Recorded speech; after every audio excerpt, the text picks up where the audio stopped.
3 साल पहले मैं अपने स्कूल की एक बेहद मासूम और शांत स्वभाव की लड़की से प्यार करने लगा था। फिर किसी बात पर हमारे बीच झगड़ा हो गया और मैंने कभी भी आगे बढ़कर उसे मनाने की कोशिश नहीं की। हमारे बीच चल रही उसी खामोश दूरी के दौरान मैंने उसे दूसरे लड़कों के साथ हंसते बोलते देखा। मैंने उससे कुछ भी पूछने की जरूरत नहीं समझी।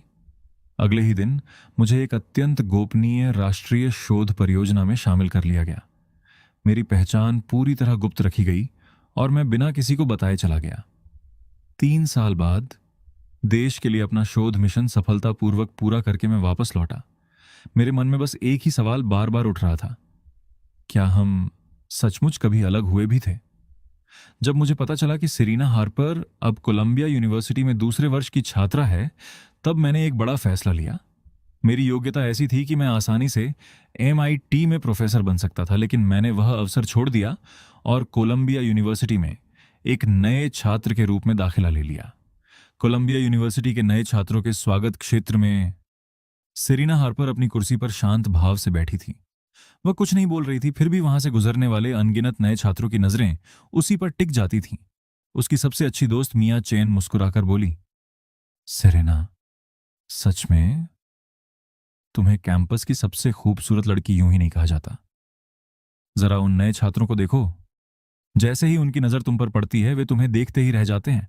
मुझे पूरा यकीन है कि आज से पूरे कैंपस में हर कोई तुम्हारे बारे में पूछता घूमेगा। सेरेना के चेहरे पर कोई खास बदलाव नहीं आया। वह हल्की मुस्कान के साथ बोली, पूछने दो, मुझे किसी से प्यार व्यार नहीं करना। इन लड़कों के साथ डेट पर जाने से कहीं ज्यादा अच्छा लगता है तुम लोगों के साथ रहना। शाम को हडसन लेक के किनारे हवा खाना, नॉर्थ गेट के बाहर स्ट्रीट फूड खाना और रात में साथ बैठकर स्नैक्स खाना, क्या यह किसी भी रिश्ते से ज्यादा खूबसूरत नहीं है? लेकिन यह कहते कहते उसकी आंखों की चमक अचानक फीकी पड़ गई। ये वही बातें थीं जो उसने 3 साल पहले उसी लड़के से कही थीं। कितना अफसोस था कि आज इस भीड़ में उसे कई चेहरे ऐसे दिखाई देते थे जिनकी आंखें उसकी जैसी थीं। किसी की नाक उससे मिलती जुलती थी, किसी की आवाज भी उसकी याद दिला देती थी, लेकिन उनमें से कोई भी वह नहीं था। मिया ने उसकी आंखों में छिपा दर्द देख लिया। वह चिंतित होकर बोली, सेरेना, क्या तुम अभी भी उस लड़के को नहीं भूल पाई हो जो 3 साल पहले अचानक गायब हो गया था? तुमने उसके लिए पूरे 3 साल इंतजार किया है, अब तो आगे बढ़ जाओ। सेरेना ने अपनी दोस्त की चिंता समझ ली। वह हल्का सा मुस्कुराई और बोली, ऐसा नहीं है कि मैं उसे छोड़ नहीं पा रही, बस अभी तक मेरे दिल में किसी और के लिए जगह ही नहीं बन पाई है। फिर उसने मिया का हाथ पकड़कर मुस्कुराते हुए कहा, अच्छा, अब यह सब छोड़ो, अभी नए छात्र आने वाले होंगे। तुम गेट पर उनका स्वागत करने नहीं जाओगी? क्या पता इस बार कोई हैंडसम लड़का मिल जाए जो तुम्हें पसंद आ जाए। मिया की आंखें तुरंत चमक उठी। अरे हाँ, बिल्कुल सही कहा। इतना कहकर वह जल्दी जल्दी स्वागत द्वार की ओर भाग गई। सेरेना ने धीरे से एक लंबी सांस ली। पहला प्यार, भला कोई उसे इतनी आसानी से कैसे भुला सकता है? उसे वे दिन याद आने लगे। साहित्य की कक्षा में चोरी छिपे एक दूसरे को पर्चियां देना, स्टडी पीरियड में हाथ से गानों के बोल लिखना, गणित की क्लास में चोरी छिपे ऊँघना और हर 10 मिनट के ब्रेक में छोटे छोटे सपने बुनना। कुछ ही देर बाद एक हल्की हवा चली जिसने उसके कानों के पास लटके बालों को धीरे से बिखेर दिया। सेरेना ने सिर उठाया। उसके चेहरे पर ऐसी कसक थी जिसे शब्दों में बयां करना मुश्किल था। उसने मन ही मन सोचा, काश तुम आज भी यहीं होते तो सब कितना खूबसूरत होता। उधर कोलंबिया यूनिवर्सिटी के मुख्य द्वार पर मैं अपना सूटकेस लिए खड़ा था और सामने सुनहरे अक्षरों में लिखे विश्वविद्यालय के नाम को देख रहा था। जो दिल अब तक पूरी तरह शांत था, उसमें अचानक हलचल मच गई। मैं उस समय बिना कुछ बताए चला गया था। यकीनन उसे बहुत दुख पहुंचा होगा। मैंने गहरी सांस ली और धीरे धीरे कैंपस के अंदर कदम रखा। जैसे ही मैं अंदर पहुंचा, आसपास की कई लड़कियों की नजर मुझ पर टिक गई। ओ माय गॉड, उस नए लड़के को देखो, वो कितना हैंडसम है। क्या इसी को कहते हैं बिना कोशिश किए भी आकर्षक होना? मैंने आसपास की किसी भी आवाज पर ध्यान नहीं दिया। मैं अभी कुछ ही कदम चला था कि स्वागत टीम की स्वयंसेवक बनी मिया मेरे पास आ गई। वह मुस्कुराकर बोली, हाय, तुम नए छात्र हो ना? मैं फ्रेशर्स की मदद करने वाली वॉलंटियर हूं। आओ, मैं तुम्हें रजिस्ट्रेशन करवाने ले चलती हूं। मैंने मना नहीं किया। वैसे भी मैं इस कैंपस से बिल्कुल अनजान था। मैंने मुस्कुराकर कहा, धन्यवाद। कुछ दूर चलने के बाद मैंने उससे पूछा, वैसे क्या तुम सेरेना हार्पर नाम की किसी सीनियर को जानती हो? मिया तुरंत मुस्कुराकर बोली, बिल्कुल जानती हूं। फिर उसने मुझे शरारती नजरों से देखा। वाह, तुम तो पहले ही दिन पूरी तैयारी करके आए हो। अभी अभी कैंपस में कदम रखा है और सीधे हमारी सबसे खूबसूरत लड़की के बारे में पूछ रहे हो। कहीं तुम भी सेरेना पर फिदा तो नहीं हो गए? मैं मुस्कुराया। हम दोनों एक ही हाई स्कूल में पढ़ते थे। सच कहूं तो मैं उसी की वजह से यहां पढ़ने आया हूं। मिया थोड़ा चौंकी, फिर हंसते हुए बोली, ओह, यानी तुम उसके पीछे पीछे यहां तक चले आए? आजकल के बच्चे भी ना। लेकिन अगले ही पल उसने पूछा, वैसे अगर तुम दोनों एक ही स्कूल में थे तो तुम्हें सेरेना के साथ हुई उस घटना के बारे में तो पता ही होगा। मैं एक पल के लिए ठिठक गया। घटना? मेरे चेहरे पर उलझन साफ दिखाई दे रही थी। मेरी यादों में तो सेरेना हमेशा एक आदर्श छात्रा थी। वह स्कूल की सबसे सुंदर लड़की थी। हर परीक्षा में अव्वल रहती थी, कम से कम मेरे बाद, क्योंकि पूरे स्कूल में पहला स्थान हमेशा मेरा ही आता था। उसी समय मेरी जेब में रखा फोन बज उठा। मैंने मियाँ की ओर क्षमा मांगती नजर से देखा। सॉरी, मुझे ये कॉल उठानी होगी। मियाँ ने मुस्कुराकर सिर हिलाया। मैंने फोन रिसीव किया। हेलो प्रोफेसर लूकस, मैं कैलाहन रीड बोल रहा हूं। दूसरी तरफ से एक मध्यम आयु के व्यक्ति की उत्साहित आवाज सुनाई दी। कैलाहन, मुझे सच में बहुत अफसोस है। योजना के अनुसार मुझे आज यूनिवर्सिटी गेट पर तुम्हारा स्वागत करना था, लेकिन रिसर्च प्रोजेक्ट में अचानक एक जरूरी काम आ गया और मैं निकल ही नहीं पाया। मुझे सचमुच माफ कर देना। मैं मुस्कुराकर बोला, कोई बात नहीं प्रोफेसर, प्रोजेक्ट ज्यादा महत्वपूर्ण है। मैं ठीक हूं, अभी रजिस्ट्रेशन कराने ही जा रहा हूं। प्रोफेसर लुकास ने फिर कहा, लेकिन एक बात आज भी मेरी समझ से बाहर है। तुम्हारी शोध क्षमता ऐसी है कि तुम किसी भी पीएचडी स्कॉलर की जगह ले सकते हो। फिर तुमने अचानक अंडर ग्रेजुएट छात्र बनने का फैसला क्यों किया? मैंने वही जवाब दिया जो हमेशा देता आया था, जब सही समय आएगा तब सब समझा दूंगा। प्रोफेसर लुकास हंस पड़े। ठीक है, लेकिन जिस दिन तुम तैयार हो जाओगे उसी दिन मैं ऊपर तक रिपोर्ट भेज दूंगा। मैं वादा करता हूं, हम तुम्हें कोलंबिया यूनिवर्सिटी में मानद प्रोफेसर का पद देंगे। और हमारा प्रस्ताव किसी भी दूसरी यूनिवर्सिटी से बेहतर होगा। मैं मुस्कुराया। उस बारे में बाद में बात करेंगे प्रोफेसर। अभी मुझे थोड़ा सामान्य छात्र की तरह जीवन जी लेने दीजिए। प्रोफेसर लुकास बार बार सिर हिलाते हुए बोले, ठीक है, ठीक है, पहले आराम से रजिस्ट्रेशन कर लो। मैं अभी कैंपस में नहीं हूं, लेकिन अगर रहने या पढ़ाई से जुड़ी कोई भी परेशानी हो तो सीधे मुझे फोन करना। मैंने मुस्कुराकर जवाब दिया, जरूर। जब आप लौटेंगे तब मैं आपसे मिलने आऊंगा। इतना कहकर मैंने फोन रख दिया। कुछ देर बाद मियाँ मुझे नए छात्रों के रजिस्ट्रेशन डेस्क तक ले आई। उसने इधर उधर देखा और पाया कि स्वागत क्षेत्र में बैठी सेरेना कहीं दिखाई नहीं दे रही थी। वह थोड़ी निराश होकर मेरी ओर मुड़ी। सॉरी, लगता है सेरेना को कोई जरूरी काम आ गया। फिलहाल तुम मुझसे नहीं मिल पाओगे। मैंने हल्की मुस्कान के साथ सिर हिलाया। कोई बात नहीं, अब तो हमारे पास बहुत समय है। कभी न कभी मुलाकात जरूर होगी। मेरी बात सुनते ही मियाँ मुस्कुरा उठी। कल नए छात्रों की ओरिएंटेशन मीटिंग है, तब तो तुम उससे जरूर मिलोगे। चलो, पहले अपना रजिस्ट्रेशन पूरा कर लो। मैंने सिर हिलाया और विभाग के रजिस्ट्रेशन डेस्क की ओर बढ़ गया। मेरे प्रवेश पत्र की जानकारी सूची से मिलाई गई। फिर नए छात्रों की सूची में अपना नाम ढूंढकर मैंने हस्ताक्षर किए। मुझे हॉस्टल के कमरे की चाबी और छात्र पहचान पत्र सौंप दिया गया। इसके बाद मैं अपना सामान लेकर छात्रावास की ओर चल पड़ा। मेरे वहां से जाने के कुछ ही देर बाद सेरेना किसी और व्यक्ति को साथ लेकर मियाँ के पास पहुंची। उसे देखते ही मियाँ तुरंत उसकी ओर दौड़ पड़ी। सेरेना, तुम्हारा टाइमिंग भी ना, इससे भी बुरा टाइमिंग नहीं हो सकता था। सुनो, इस साल हमारे कॉलेज में एक बेहद हैंडसम नया छात्र आया है। उसने बताया कि वह तुम्हारे ही हाई स्कूल से पढ़ा है, और मैं तो कहती हूं वह यकीनन सिर्फ तुम्हारी वजह से यहां आया है। सेरेना ने तुरंत बात काट दी। बस करो, अभी मेरा किसी से रिश्ता बनाने का बिल्कुल भी मन नहीं है। मियाँ ने मुस्कुराते हुए कहा। मैं ये नहीं कह रही कि तुम्हें उससे डेट करनी चाहिए, लेकिन वह तुम्हारे ही शहर का है, उसी स्कूल का है। कम से कम इतनी तो परवाह दिखा सकती हो। वैसे भी कल ओरिएंटेशन में तुम मुझसे मिल ही जाओगी। फिर मियाँ ने पूछा, मुझे लगता है उस लड़के का नाम कौल्हान रीड है। क्या यह नाम तुम्हें कुछ याद दिलाता है? जैसे ही मियाँ के मुंह से यह नाम निकला, सेरेना का दिल मानो एक पल के लिए धड़कना ही भूल गया।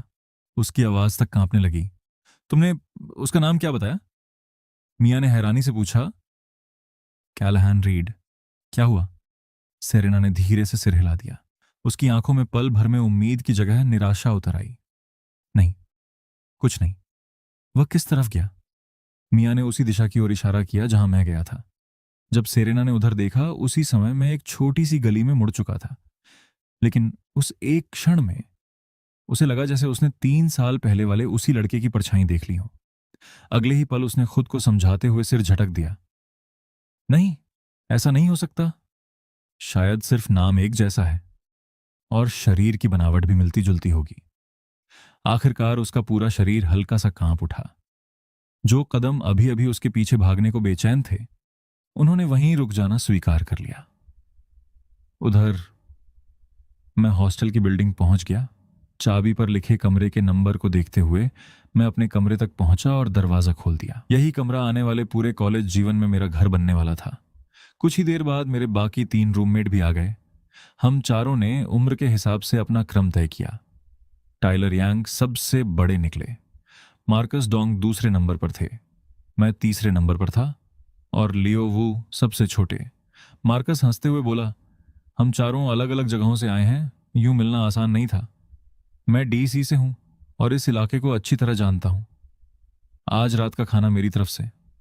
चलो सब साथ बाहर चलते हैं। टाइलर ने तुरंत हाथ हिलाकर कहा, अरे नहीं, सब अपना अपना हिस्सा देंगे। हाँ, लेकिन जगह तुम ही चुन लेना, क्योंकि तुम्हें यहां की जानकारी है। मैं भी मुस्कुराकर सहमत हो गया। वैसे भी 3 साल तो पहले ही बीत चुके थे। अगर एक दिन और इंतजार करना पड़े तो उससे क्या फर्क पड़ता है। उधर लड़कियों के हॉस्टल में मियाँ उछलती कूदती सेरेना के पास आई और मुस्कुराकर बोली, सेरेना, आज रात क्या खाएं? सेरेना ने कुछ पल सोचा, फिर बोली, चलो कैंटीन चलते हैं। सुना है पहली मंजिल पर मिलने वाली नई स्टीम्ड फिश बहुत स्वादिष्ट है। मियाँ ने होंठ फुला लिए। अभी अभी तो छुट्टियां खत्म करके लौटे हैं और तुम फिर से कैंटीन का खाना खाना चाहती हो। पूरा दिन भाग दौड़ में निकल गया। चलो ना, नॉर्थ गेट के बाहर घूमते हैं। कुछ अच्छा खा लेंगे और साथ में फल भी खरीद लाएंगे। सेरेना ने उसे देखकर हल्की मुस्कान के साथ कहा, मुझे लगता है तुम्हारा असली मकसद नए फ्रेशर्स को देखना है। मियाँ खिलखिलाकर हंस पड़ी। तुम मुझे बहुत अच्छी तरह जानती हो। सेरेना ने अपनी बाकी 2 रूममेट्स की ओर देखा। और तुम दोनों चलोगी हमारे साथ? दोनों लड़कियों ने बिना देर किए सिर हिला दिया। बिल्कुल, सेरेना ने मियाँ की ओर देखकर कहा। लगता है पूरी गर्मी की छुट्टियों के बाद पहली बार हमारा पूरा कमरा साथ बाहर जा रहा है। चलो फिर। कुछ ही देर में चारों तैयार होकर लड़कियों के हॉस्टल से निकल पड़ी। लगभग उसी समय हम चारों भी नॉर्थ गेट के बाहर बनी फूड स्ट्रीट पहुंच चुके थे। थोड़ी देर देखने के बाद हमें एक बारबेक्यू रेस्टोरेंट पसंद आ गया और हम अंदर जाकर बैठ गए। उधर मियाँ ने सेरेना की कलाई पकड़ ली। चारों तरफ नजर दौड़ाते हुए उसने पूछा, तो लड़कियों बताओ, आज किस जगह खाना खाते हैं? बाकी दोनों ने कंधे उचकाते हुए कहा, हमें तो कहीं भी चल जाएगा। मियाँ ने फिर सेरेना की ओर देखा। सेरेना ने यूं ही सिर उठाकर पूरे इलाके पर एक नजर डाली और अगले ही पल वह पूरी तरह जड़ हो गई। सामने एक बारबेक्यू रेस्टोरेंट के दरवाजे पर मैं टाइलर और बाकी दोस्तों के साथ अंदर जा रहा था। उसी पल सेरेना का दिमाग बिल्कुल खाली हो गया।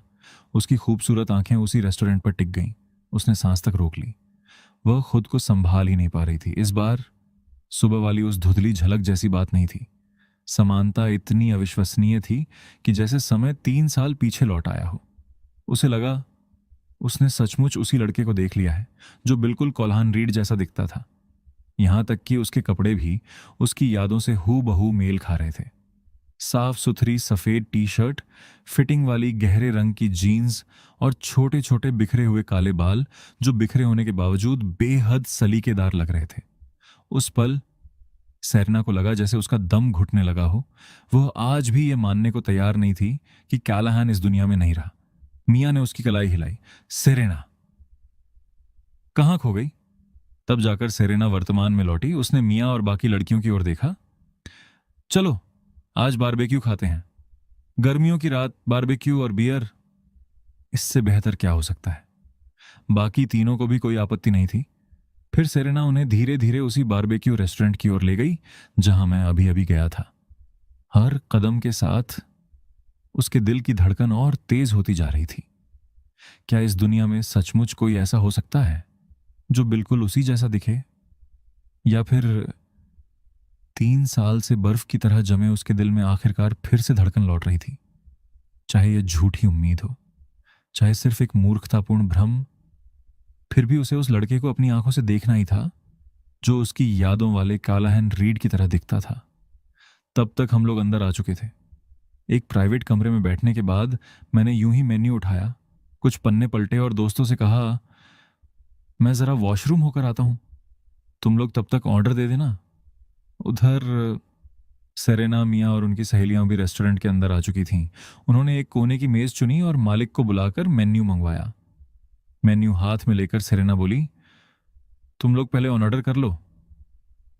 मुझे लगता है मैंने किसी जान पहचान वाले को देखा है, मैं जरा उसे ढूंढ कर आती हूं। मियां की आंखें चमक उठी। जान पहचान वाला? कहीं कोई हैंडसम लड़का तो नहीं? सेरेना ने उसे घूर कर देखा। बस करो, पहले तुम लोग खाना ऑर्डर करो। इतना कहकर वह पूरे रेस्टोरेंट में चारों ओर नजर दौड़ाने लगी। लेकिन जहां भी उसने देखा, हर चेहरा उसके लिए अनजान था। निराशा फिर से उसके चेहरे पर साफ दिखाई देने लगी। उसने गहरी सांस ली, फिर एक एक करके हर प्राइवेट कमरे का दरवाजा खोलने लगी। जब भी अंदर वह परिचित चेहरा नहीं मिलता, वह मायूस होकर बाहर निकलती और धीरे से कहती, सॉरी, गलत कमरा। आखिरकार उसने टाइलर वाले कमरे का दरवाजा खोला। उसे देखते ही टाइलर और बाकी दोनों लड़के एकदम चौंक गए। सेरेना! सेरेना ने हल्की सी झिझक भरी मुस्कान के साथ कहा, हाय सब लोग। फिर उसकी नजर मेज पर रखी 4 प्लेटों पर पड़ी। उसने उत्सुकता से पूछा, अरे तुम लोगों का एक साथी और भी है? टाइलर ने तुरंत जवाब दिया, हाँ, हमारा तीसरा रूममेट वॉशरूम गया है। सेरेना ने सिर हिलाया और संकोच से मुस्कुराई, माफ करना, मुझे लगा मैं किसी अपने को देख रही हूं, इसलिए गलती से यहां आ गई। इतना कहकर वह जल्दी से कमरे से बाहर निकल गई। लेकिन जैसे ही उसने मुड़कर आगे कदम बढ़ाया, जैसे ही वह मुड़ी, उसकी नजर एक सफेद टी शर्ट पहने लड़के की पीठ पर पड़ी जो उसके सामने से गुजर रहा था। उसी पल सेरेना का दिल बेकाबू होकर धड़कने लगा। उसने गहरी सांस ली, फिर धीरे धीरे उस युवक के पीछे जाकर उसके कंधे पर हल्के से हाथ रखा। लड़का तुरंत मुड़ा। जब उसने देखा कि सामने सेरेना खड़ी है तो उसके चेहरे पर चमकती हुई मुस्कान आ गई। अरे सेरेना, कुछ काम था? सेरेना का चेहरा एकदम ठहर गया। उसने संकोच से कहा, सॉरी, मैंने तुम्हें किसी और समझ लिया था, मुझे सच में बहुत अफसोस है। वह बार बार माफी मांगती रही। आखिरकार भारी कदमों से वापस मियां और बाकी लड़कियों की मेज पर लौट आई। मियां ने तुरंत पूछा, क्या हुआ? अभी तो तुम किसी को ढूंढने गई थी और अब ऐसा लग रहा है जैसे तुम्हारी सारी जान ही निकल गई हो। सेरेना ने जबरदस्ती मुस्कुराने की कोशिश की। कुछ नहीं। फिर उसकी नजर मेज पर रखी ठंडी बियर की बोतलों पर पड़ी। वह बोली, इस सेमेस्टर में पहली बार हम सब साथ बारबेक्यू खाने निकले हैं, चलो पहले कुछ पीते हैं। मैं शुरुआत करती हूं। उसने एक बियर की बोतल खोली और अपना गिलास पूरा भर लिया, फिर सिर पीछे झुकाकर एक ही सांस में पूरा गिलास खाली कर दिया। उधर मैं धीरे धीरे वॉशरूम से बाहर निकला, मुख्य हॉल की तरफ एक बार भी नजर नहीं डाली और सीधे हमारे प्राइवेट कमरे में वापस चला गया। अंदर मेज पर सबके सामने ठंडी बियर के गिलास पहले से भरे हुए थे। मुझे देखते ही टाइलर और बाकी लड़के मुस्कुरा उठे। कैल, यार तुम तो वॉशरूम में ही बस गए थे, हम कब से तुम्हारा इंतजार कर रहे हैं। आओ, हम सब अलग अलग जगहों से यहां मिले हैं, चलो इस नए सफर के नाम जाम उठाते हैं। मैं भी मुस्कुराते हुए बैठ गया, सामने रखा गिलास उठाया और तीनों की ओर देखते हुए कहा, चीयर्स। कुछ दो और बियर पीने और खाने के बाद सबका मूड पूरी तरह खुल चुका था। मार्कस का चेहरा शराब की वजह से लाल हो गया था। उसने गिलास उठाकर हंसते हुए कहा, तुम लोगों को पता है, सेरेना हार्पर भी इसी रेस्टोरेंट में खाना खा रही है। क्यों ना हम जाकर उसे भी एक ड्रिंक ऑफर करें। आखिर मिलिट्री ट्रेनिंग के दौरान वही हमारी ओरिएंटेशन लीडर बनने वाली है। मैं एक पल के लिए ठिठक गया। सेरेना यहां है? लियो तुरंत बोला। हाँ, जब तुम वॉशरूम गए थे तब शायद वह गलती से हमारे कमरे में आ गई थी। बाद में जब मैं बाहर गया तो देखा कि वह अपनी रूममेट्स के साथ बाहर बैठकर अभी भी पी रही थी। टाइलर ने भी हामी भरी। हाँ, मैंने भी देखा। सच कहूं तो कोलंबिया की सबसे खूबसूरत लड़की का खिताब उसे यूं ही नहीं मिला। पीते हुए भी वह कमाल लग रही थी। मैंने हल्का सा भौहें सिकोड़ ली। शराब? जिस सेरेना को मैं जानता था वह तो शराब की एक बूंद भी नहीं छूती थी। अचानक कुर्सी पीछे खिसकने की आवाज हुई। मैं तुरंत खड़ा हो गया। टाइलर और बाकी सबने हैरानी से पूछा, कैल, कहां जा रहे हो? मेरी आंखों में चिंता की एक झलक उभरी, लेकिन अगले ही पल मैंने मुस्कुराकर कहा, मैं अभी आता हूं, तुम लोग आराम से बैठो। इतना कहकर मैं कमरे से बाहर निकल गया। मुख्य हॉल में पहुंचते ही मेरी नजरें चारों तरफ उसे ढूंढने लगीं। कुछ ही पल में मैंने उसे देख लिया। सेरेना अब भी लगातार एक के बाद एक गिलास पी रही थी। उसकी मेज पर मियाँ और बाकी दोनों लड़कियां उसे चिंता से देख रही थीं। मियाँ बोली, सेरेना बस करो, अपनी हालत देखो, तुम पूरी तरह नशे में हो चुकी हो। जब से वह पूरे रेस्टोरेंट में किसी को ढूंढती घूमकर लौटी थी, तभी से उन सबको लग गया था कि उसके साथ कुछ ठीक नहीं है, जैसे उसकी आत्मा कहीं खो गई हो। वह लगातार गिलास पर गिलास खाली करती जा रही थी। शुरू में उन्होंने सोचा था कि उसका मूड खराब है, इसलिए वे भी उसके साथ थोड़ा बहुत पीने लगीं, लेकिन उन्हें अंदाजा नहीं था कि वह इतनी ज्यादा शराब पी जाएगी। अब उसकी आंखें पूरी तरह धुंधली हो चुकी थीं। वह लड़खड़ाती आवाज में बोली, मैं ठीक हूं, बस ये आखिरी गिलास, इसके बाद नहीं पीऊंगी। उसका हाथ गिलास पकड़ते हुए कांप रहा था। शराब से उसका चेहरा लाल हो चुका था। तभी उसकी धुंधली नजरों के सामने अचानक एक चेहरा उभरा। वही चेहरा जो हर दिन उसके सपनों में आता था। भले ही सब कुछ धुंधला दिखाई दे रहा था, लेकिन सेरेना को पूरा यकीन था ये कौल्हान था। अब और मत पियो। मैंने उसके हाथ से गिलास लेकर एक ही सांस में खुद पी लिया। फिर चिंता से उसकी ओर देखते हुए बाकी लड़कियों से पूछा, इसने कितनी पी ली है? मियां ने जमीन पर पड़ी 7-8 खाली बोतलों की ओर इशारा किया। ये सारी हमारी सेरेना ने अकेले पी हैं। अब तो ये पूरी तरह नशे में है। सेरेना ने धीरे धीरे सिर उठाया। उसकी हल्की लाल आंखों से अचानक आंसुओं की दो धार बह निकली। वह कांपती आवाज में बोली, मैं नशे में नहीं हूं। कैलाहन, क्या सच में तुम हो? तुम आखिर वापस आ गए? इतना कहते ही उसने दोनों बाहों से मुझे कसकर गले लगा लिया। उसका पूरा शरीर रोते रोते कांप रहा था। वह सिसकते हुए बोली, मैं वादा करती हूं अब कभी तुमसे झगड़ा नहीं करूंगी। बस फिर कभी मुझे छोड़कर मत जाना। उसकी बातें सुनकर मेरा दिल भारी हो गया। मैंने धीरे से उसके कांपते हुए कंधे थपथपाए। फिर मियां से पूछा, तुम लोगों का हॉस्टल कहां है? मैं इसे छोड़ देता हूं। मियां पहले तो कुछ पल के लिए स्तब्ध रह गई, फिर तुरंत बोली, जरूर, वैसे भी हम तीनों मिलकर इसे उठा नहीं पाएंगी। बहुत बहुत धन्यवाद फ्रेशमैन। मैंने मुस्कुराकर सिर हिलाया। कोई बात नहीं।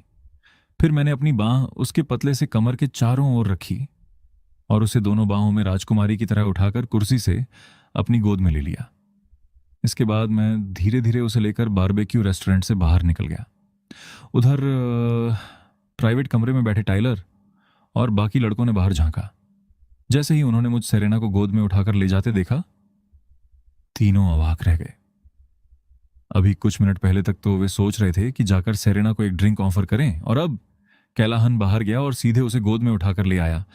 आखिर ये सब हो क्या रहा था? उधर सेरेना की बाकी दोनों रूममेट्स भी उतनी ही हैरान थीं। कॉलेज के इन सालों में न जाने कितने लड़कों ने सेरेना को प्रपोज किया था।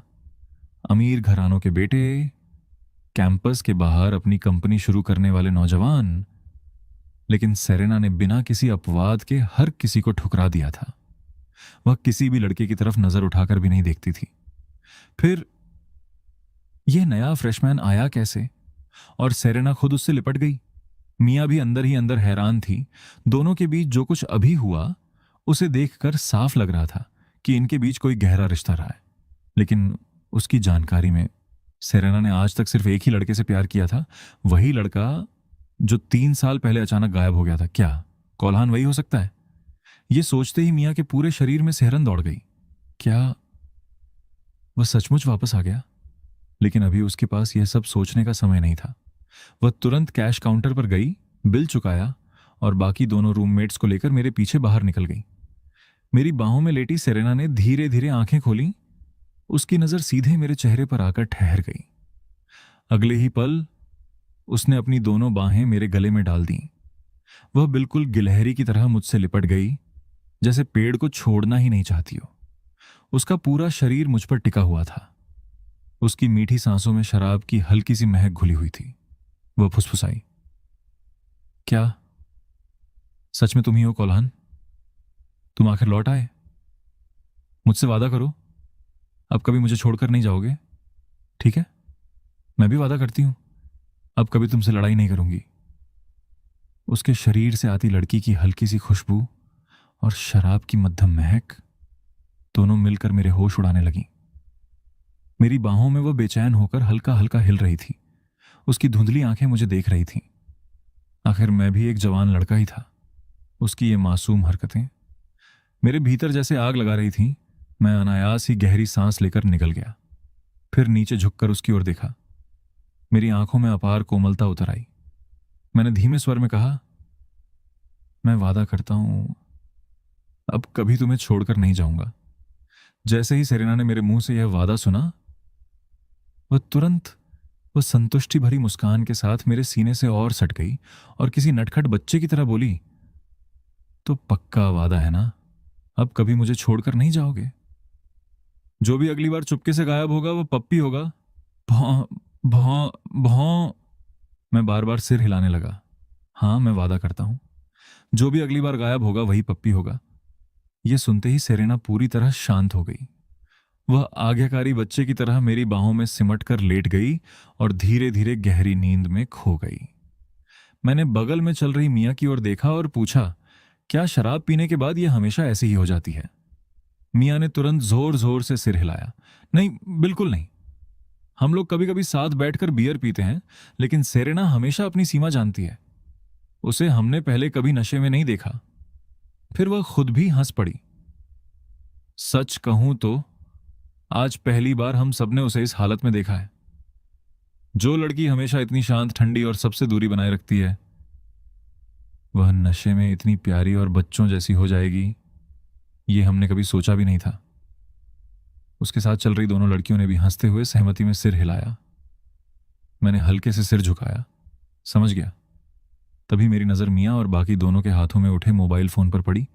मैंने हैरानी से पूछा, तुम लोग वीडियो बना रही हो? मियां का चेहरा एक पल को अटक गया, फिर वह झेंपते हुए मुस्कुरा दी। बस इस पल को रिकॉर्ड कर रहे हैं। हम उसकी नशे वाली हालत का वीडियो बना रहे हैं।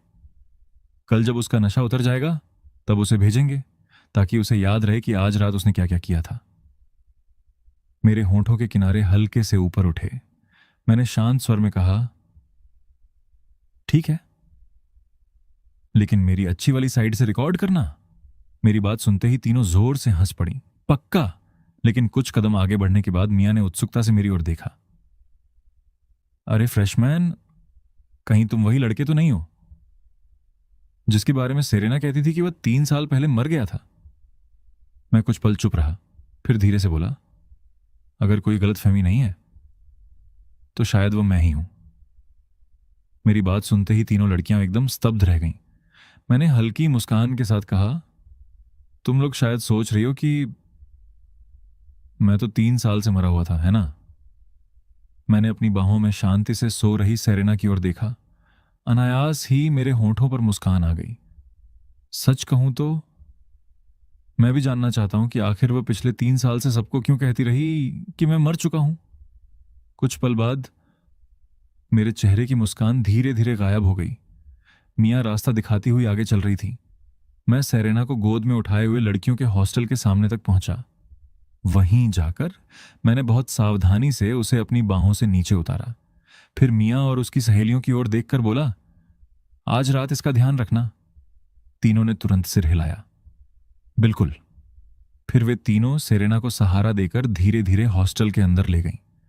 जब तक वे मेरी नजरों से ओझल नहीं हो गई, मैं वहीं खड़ा रहा। फिर मैं वापस बारबेक्यू रेस्टोरेंट की ओर लौट गया। जब मैं वापस पहुंचा सो टाइलर और बाकी दोनों लड़के अब भी प्राइवेट कमरे में चुपचाप बैठे मेरा इंतजार कर रहे थे। जैसे ही मैंने दरवाजा खोला, तीनों एक साथ खड़े हो गए। उनके चेहरे ऐसे थे जैसे किसी अदालत के जज फैसला सुनाने वाले हों। टाइलर ने उत्सुकता से पूछा, चलो कैल, अब सच सच बताओ, मामला क्या है? कॉलेज के पहले ही दिन तुमने चुपचाप पूरे कैंपस की सबसे खूबसूरत लड़की को अपना बना लिया। मैंने बेबसी से उनकी ओर देखा। अपना बना लिया? क्या क्या सोच लेते हो तुम लोग? हम दोनों हाई स्कूल से एक दूसरे को जानते हैं। टाइलर ने मुझे घूरते हुए कहा, हमें अंधा मत समझो। अगर तुम दोनों सिर्फ सामान्य दोस्त हो तो उसे राजकुमारी की तरह गोद में उठाकर हॉस्टल तक छोड़ने की क्या जरूरत थी? क्या उसकी रूममेट्स सिर्फ तमाशा देखने आई थीं? और मैंने अपनी आंखों से देखा है, सबसे पहले वही तुम्हारी बाहों में आकर लिपटी थी। लियो की आंखें चमक उठी। कैल, कहीं तुम वही लड़के तो नहीं जिसके बारे में सेरेना कहती थी कि वह 3 साल पहले मर गया था? क्या तुम दोनों का 3 साल पहले ब्रेकअप हुआ था? तुमने उसका दिल तोड़ दिया, फिर प्यार नफरत में बदल गया और उसने सबको कहना शुरू कर दिया कि तुम मर चुके हो। मैंने पूरी तरह हार मानने वाले अंदाज में माथा पकड़ लिया। बस भी करो, इतनी कहानियां मत बनाओ। मैंने कभी उसके साथ कोई गलत काम नहीं किया, और सबसे बड़ी बात, हम दोनों कभी रिलेशनशिप में थे ही नहीं। यह सुनकर मार्कस हंस पड़ा। जहां तक मुझे पता है, हाई स्कूल में उसने कभी किसी लड़के को डेट नहीं किया। अब समझ आया। 3 साल पहले वाला मरा हुआ बॉयफ्रेंड असल में उसका बनाया हुआ काल्पनिक एक्स था। अगर ऐसा है तो क्या अब मेरे लिए कोई मौका है? टाइलर ने उसे घूरा। चल हट, दिन में सपने देखना बंद कर। मेरी छठी इंद्रिय कहती है, कैल और हमारी कैंपस ब्यूटी सेरेना के बीच जरूर कोई ऐसी कहानी है जिसके बारे में किसी को कुछ नहीं पता। तीनों ने एक साथ मेरी ओर गपशप वाली नजरों से देखा। मैंने गहरी सांस ली। हम दोनों कभी साथ नहीं थे, ना कोई रिश्ता, ना कोई खेल। हम बस सामान्य सहपाठी थे। लियो ने फिर पूछा, तो तुम्हारे दिल में उसके लिए बिल्कुल भी कोई एहसास नहीं है? मैं कुछ क्षण चुप रहा, फिर धीरे से बोला, है। उसी समय उत्तर में स्थित एक विशाल एरोस्पेस अनुसंधान केंद्र में कई वरिष्ठ वैज्ञानिक और शोधकर्ता एक बैठक में बैठे थे। उनमें से एक ने गंभीर स्वर में कहा, साथियों, हाल ही में हुए उड़ान परीक्षण की असफलता को लेकर क्या किसी के पास कोई समाधान है? तभी प्रोफेसर लूकस अपनी सीट से उठ खड़े हुए। उन्होंने सबकी ओर देखते हुए कहा, मैं एक ऐसे व्यक्ति को जानता हूं जो शायद हमारी यह समस्या हल कर सकता है। जिस व्यक्ति की वह बात कर रहे थे वो था कॉल्हान रीड। पहले भी जब लिथोग्राफी मशीन पर शोध चल रहा था, उस परियोजना में कई ऐसी समस्याएं आई थीं जिन्हें कोई हल नहीं कर पा रहा था।